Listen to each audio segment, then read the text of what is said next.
The news doesn't have to always be depressing. What do you love about running? Energy! It can be uplifting. That human connection that we create on the broadcast every night is incredibly important. If it's important to our nation, I wonder how you think about where America is at this moment. it's on Face the Nation. Can there be stability if Vladimir Putin remains in power? Face the Nation with Margaret Brennan on CBS.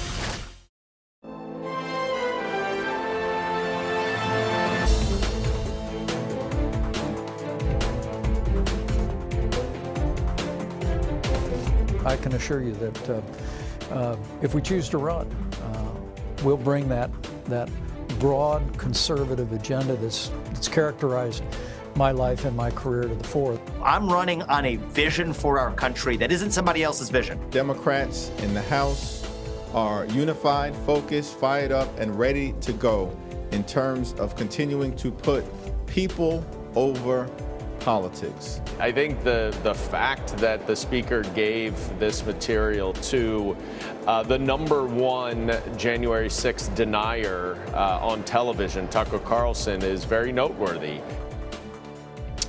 Mike Pence is still thinking about running for president.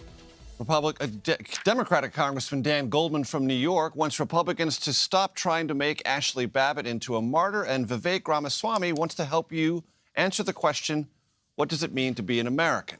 That's a tidy preview of tonight's show. Welcome to Red and Blue. I'm Major Garrett in Washington. We thank you for joining us. In an exclusive interview with CBS News, former Vice President Mike Pence discussed a potential 2024 presidential bid. He also talked about his support for reforming Social Security and Medicare. Political correspondent Caitlin Huey-Burns spoke with the former vice president in Hillsdale, Michigan. In your prepared remarks today, you are expected to say, trying to urge people to resist the politics of personality. Are you referring to your former boss there? Well, I joined the Republican Party in the days of Ronald Reagan.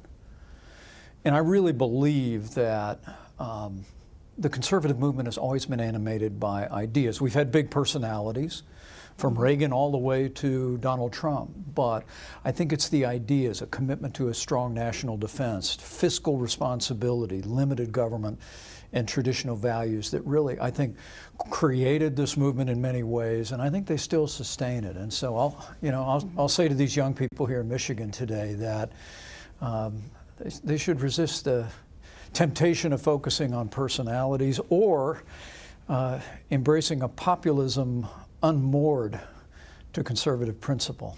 And that the challenges that we face in this country today, whether it be Russian aggression in Eastern Europe, a menacing actions by China in the Asia Pacific, or a mountain range of debt, all require leadership that is grounded in principle and in experience. And I want to encourage these young people, many of whom I think will pursue careers in public life, to build those careers on timeless American principles. And you mentioned that you have some regrets about negative campaigns in the past. Would that include while you were campaigning with Trump? No, I'm speaking about my early days in politics. I allowed myself my ambition to overtake what my faith and my values taught me to live out every day.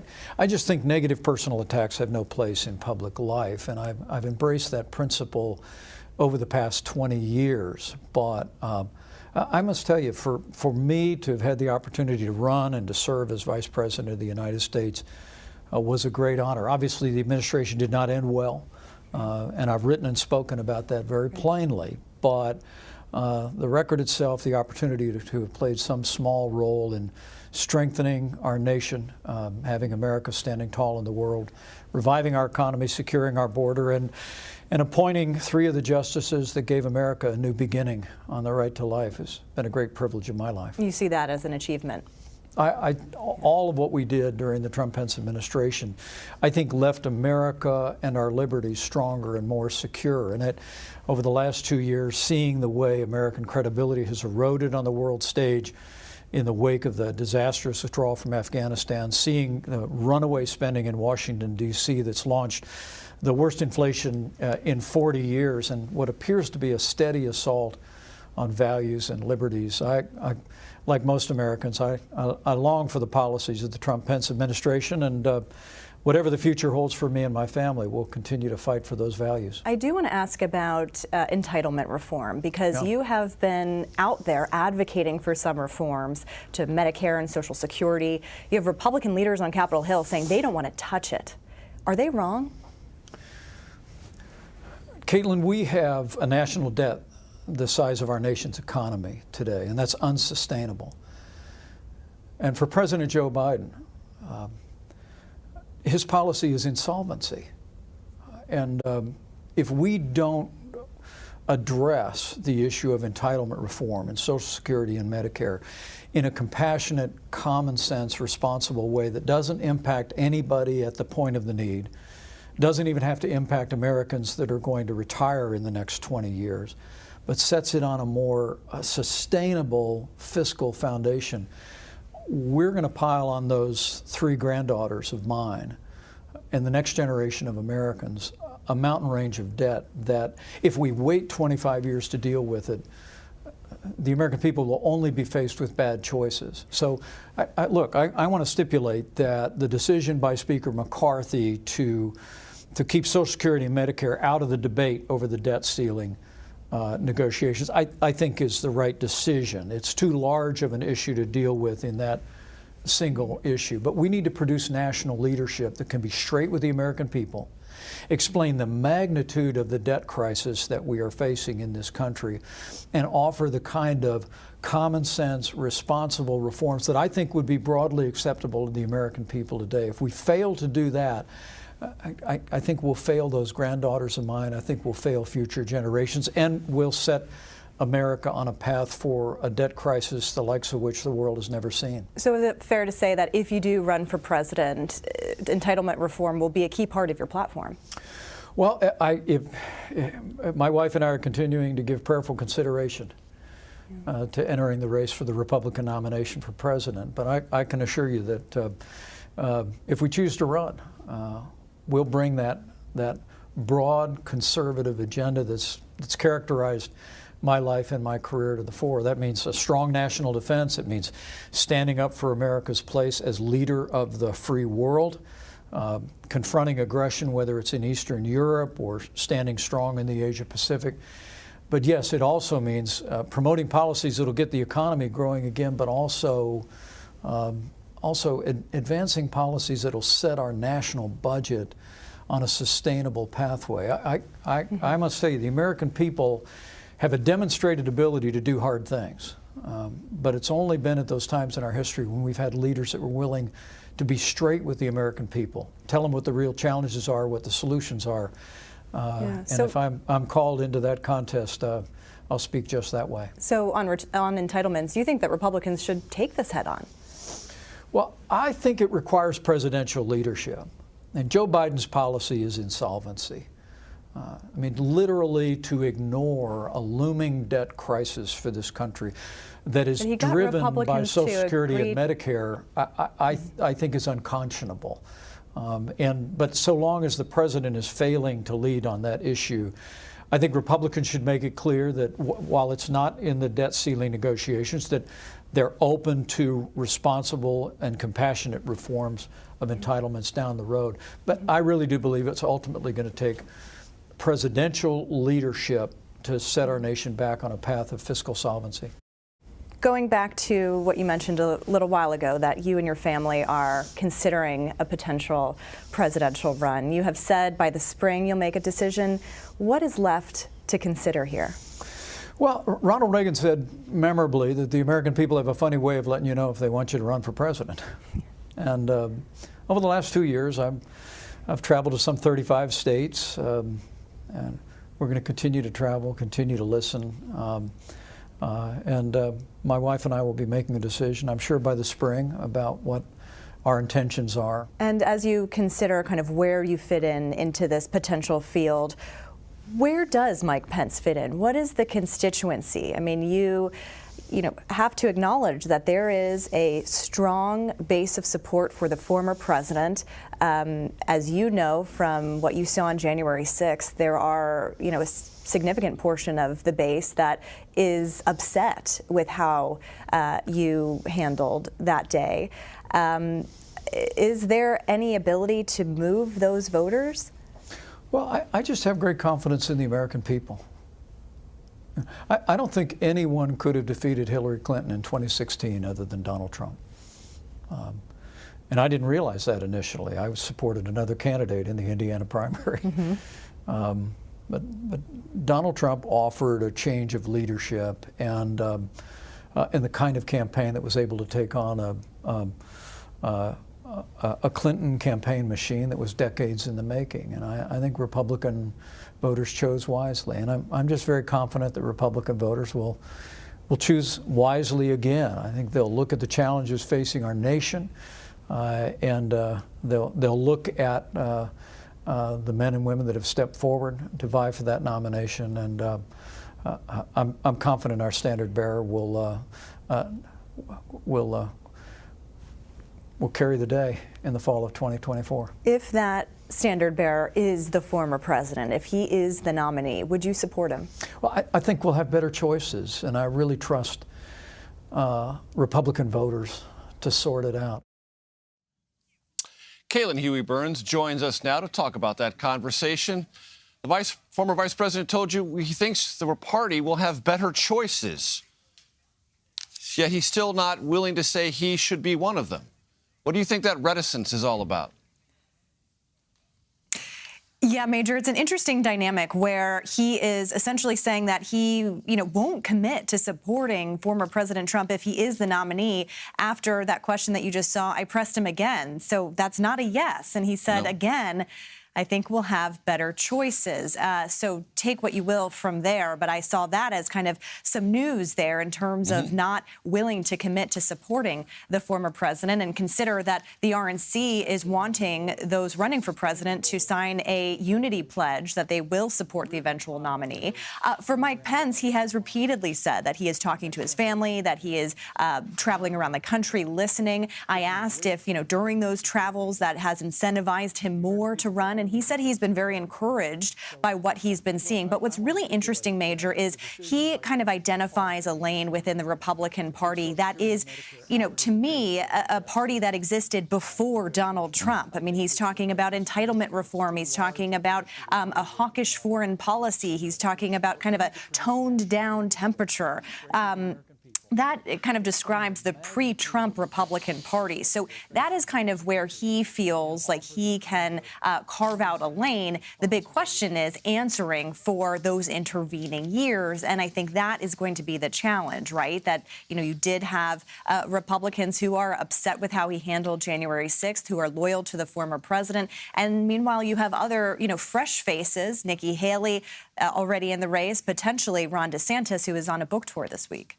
Right. And when the former vice president is ambivalent about that idea of endorsing the eventual Republican nominee, should it be Trump, perhaps he knows better than anyone the value of what kind of pledge that would be should former President Trump make it, meaning would he actually be willing to endorse a Republican nominee not named Donald Trump? I get from the former vice president's answer, he's already figured out the answer to that question. Caitlin, you worked very hard to try to get some specifics out of the former vice president on entitlements. Now, this is not the best TV topic in the world, but Medicare and Social Security and their solvency do matter. Did the vice president give you any idea about what he means when he says responsible and compassionate reforms to either of those entitlements? Right, and this is the big thing here, right? Because, okay, you can advocate for reform, but how do you do it? And he hasn't laid out a specific plan yet. I'd imagine that would be to come during a presidential campaign. But he did make clear that he doesn't want this to be, any reforms to affect those who are currently receiving benefits. At least that's what he was implying in our conversation. But, this is a contrast to Republicans on Capitol Hill. You have Mitch McConnell, getting really really into a battle with Senator Rick Scott, who had advocated at one point for, sunsetting Medicare and Social Security after 5 years and reevaluating the budget there.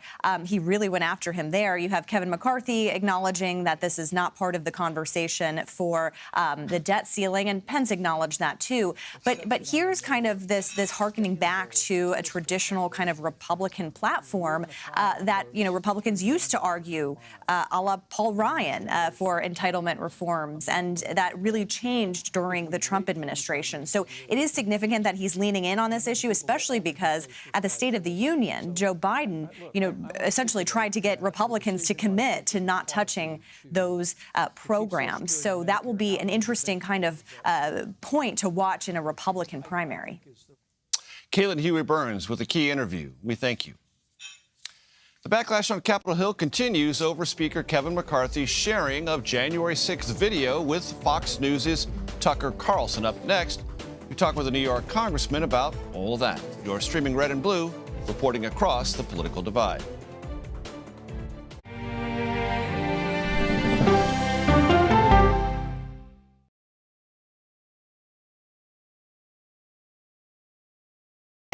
Hey there, welcome to The Uplift. I thought she was a groom, and I stepped back and I went, oh, you're the queen.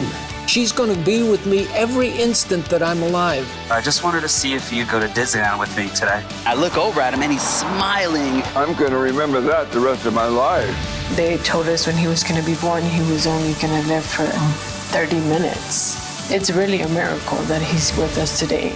The Uplift. Stream now on the free CBS News app. You ready?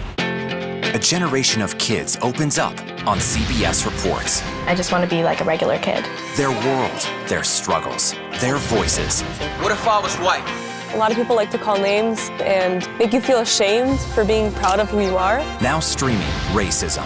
I feel like it's just a war zone between all different races. Will this generation continue the problem? The kids pushed them away and didn't want them to be there because of their race. Or be the solution? We just need to keep raising our voices. We're all human and we don't deserve that type of treatment just because of how we look. Are the kids all right? Racism, now streaming on the free CBS News app. When weather turns extreme, CBS News and the Weather Channel bring you virtual weather technology so advanced, so real, you'll have time to get prepared. Feel the forecast. Weather when it matters most on CBS Mornings. An original documentary from CBS reports tensions rising between a powerful country and a vital island. The supply of this technology came grinding to a halt. The world would grind to a halt. Absolutely. As Taiwan faces threats and aggression, Taiwan is on the front line, and we understand our responsibility as a democracy. We cannot fall. CBS News examines whether they can defend themselves. Putin, Ukraine, China, Taiwan, they are manifestations of the battle between autocracy and democracy. And that is a fight that we're all engaged in. Defending Taiwan, now streaming on the free CBS News app. The news doesn't have to always be depressing. What do you love about running? Energy! It can be uplifting. That human connection that we create on the broadcast every night is incredibly important. Stories that inform. Or you can be really old at 60, and you can be really young at 85. Inspire. How do we unlock the power within ourselves to be who we want to be? And brighten your day. The best part of fame is making people feel good. Always send the people home happy. Make every day a little more like Sunday morning. Here comes the sun. Stream now on the free CBS News app.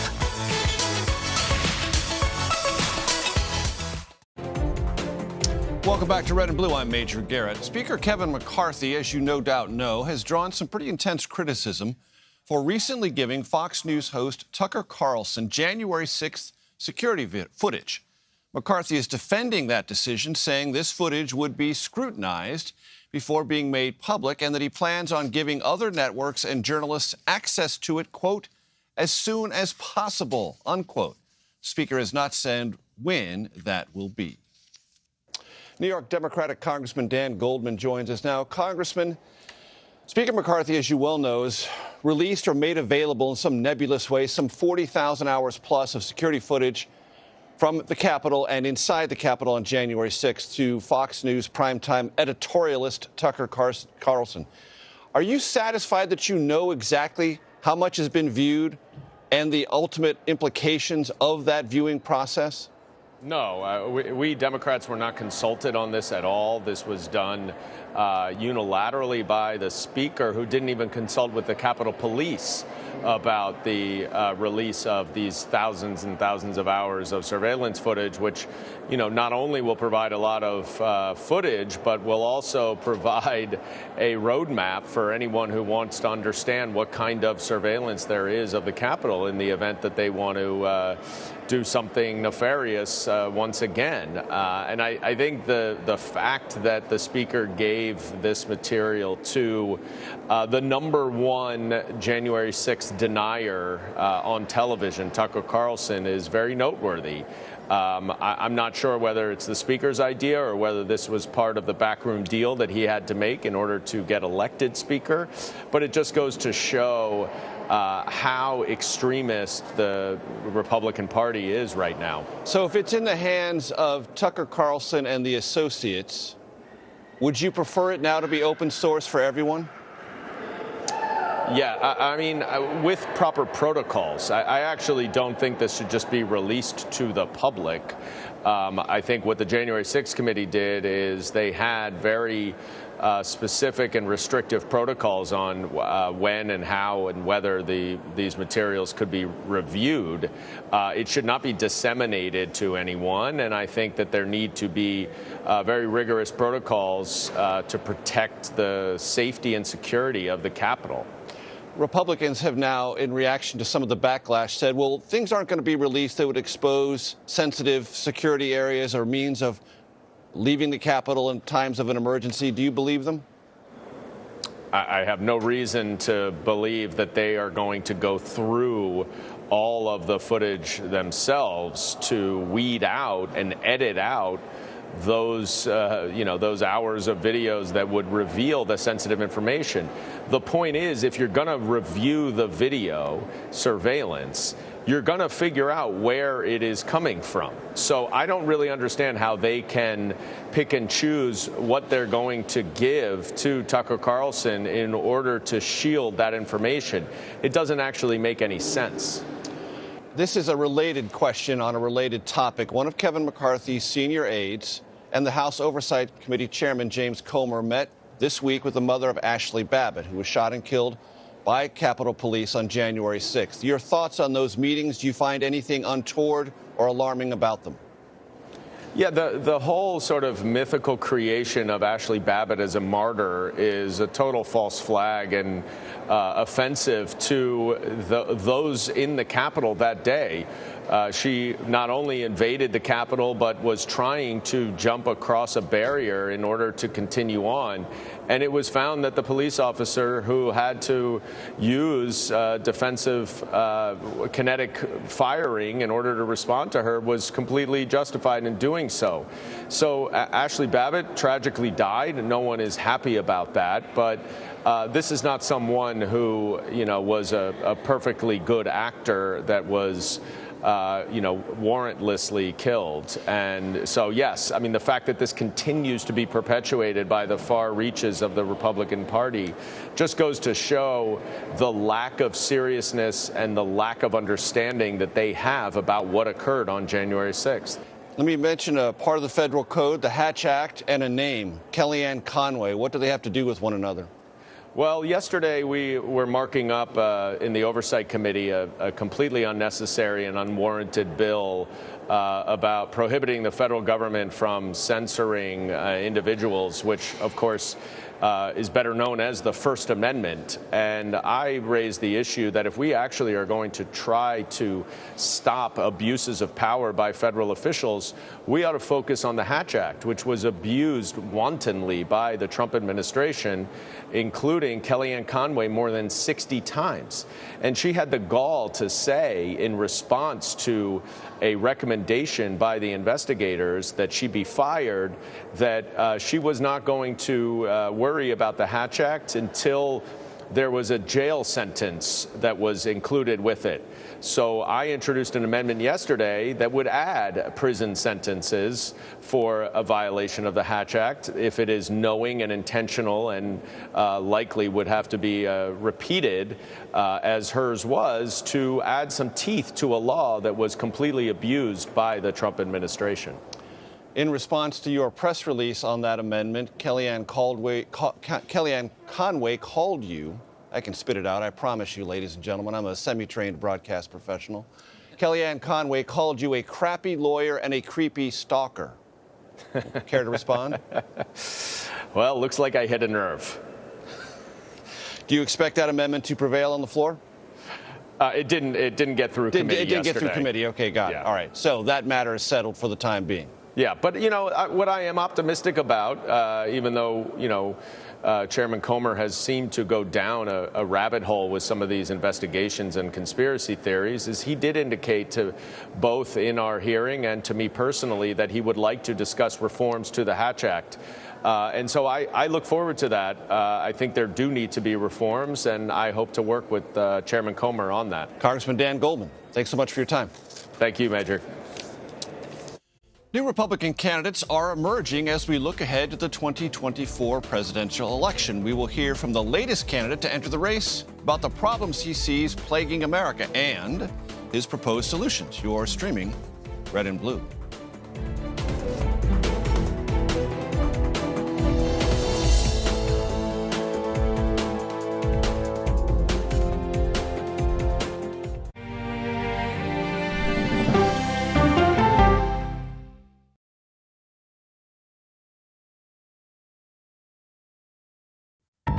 Original CBS Reports documentary. Yoga and wellness has become a place of anti-science. Online clickbait. The algorithms feed you content based upon your own fantasy. Potentially at my peril. There's no question about it. Spreading digital disinformation. Their entire yoga studio and spiritual community got so embedded in all of the QAnon stuff that it became this sick place. Why pro-health people are fertile ground for anti-science messages. We can just go into the whole mask thing. A lot of us just believe that's symbolism for silencing people. People are locked in this mindset. They've been taught to accept what the medical doctors say. No longer are you going to be willing to take any medical advice. It's a big problem that we urgently need to address. An original CBS Reports documentary streaming now.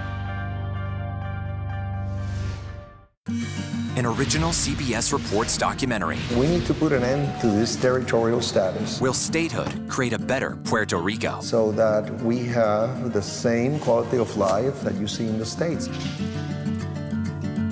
What do you worry about? Me living here in the future. They're giving incentives to non-Puerto Ricans to come to Puerto Rico and extract our natural resources and take over our land. Vacation in Puerto Rico, and in exchange for that, you don't pay taxes. Why would I allow somebody who abused me for 123 years to then consume me? An original CBS Reports documentary streaming now. People from every corner of America facing challenges. Everyone is just looking for some type of connection. Just raise your hand and say, hey, I'd like to help. Coming together to find solutions. We are going to do something about it. Their stories are our stories. Welcome to Eye on America. Stream now on the free CBS News app. After decades in the public eye and public service, this mother-daughter duo is now talking about gutsy women. What's the gutsiest thing you've ever done? We go person to person with Secretary Hillary Rodham Clinton and Chelsea Clinton. Now streaming on the free CBS News app. Stories that inform, inspire, and brighten your day. The best part of fame is making people feel good. Make every day a little more like Sunday morning. Here comes the sun. Stream now on the free CBS News app. Welcome back to Red and Blue. I'm Major Garrett, semi-trained broadcast professional. There are now 3 Republicans vying for the party's 2024 presidential nomination. Of course, former President Trump launched his White House bid in November. Former South Carolina Governor Nikki Haley joined the race last month. And the latest Republican candidate to join is biotech entrepreneur and author Vivek Ramaswamy. He shared his goals for the race on this week's episode of The Takeout. I'm running on a vision for our country that isn't somebody else's vision. It is a vision I have developed over the last several years, taking on what I view as the key cultural challenges in America, but delivering not just criticisms of those cultural challenges, from wokeism to climatism to gender ideology, things that me and many other conservatives have complained about, but to actually address that problem by filling a national void of identity. I think we're in the middle of a national identity crisis in America. You ask most people my age, really any age, what does it mean to be an American today? You get a blank stare in response. I have a vision on what the answer to that question should be. I think it involves a revival of the very ideas that set this nation into motion 250 years ago. And I'm now running for president to revive those ideas again. And I think it's possible. You can watch my full conversation with 2024 Republican presidential candidate Vivek Ramaswamy on The Takeout. Tune in Sundays at 5 p.m. Eastern on CBS News and Paramount+. That does it for today. You can stream Red and Blue Monday to Thursday at 5 p.m. Eastern. You are streaming CBS News.